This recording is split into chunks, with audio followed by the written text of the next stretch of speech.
Moi, je me suis rendu compte que je voulais pas mourir.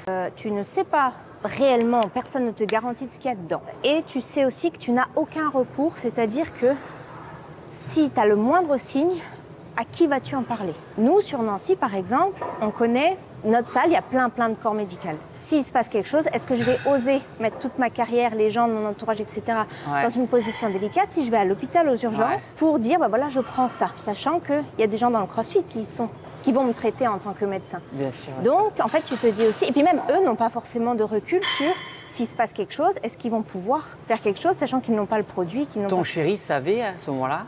Oui, quand tu commences à prendre quelque chose que tu as reçu par la poste la veille, tu sais pas qui l'envoie et que tu as mal à la tête, tu te dis, ça y est, je vais mourir. Bien sûr, j'imagine, le stress. Là, tu as tout qui retombe et tu te dis, ouais, qu'est-ce que je suis en train de faire de ma vie? Et je suis pas prête à mourir pour ça. Finissons à l'hôpital et on en reparle. Si un jour tu te retrouves à l'hopital, tu te rends compte de ce que je pense que les choses peuvent aller très vite et on s'en rend pas compte. Pourquoi t'as arrêté au bout de 2 semaines? Peur.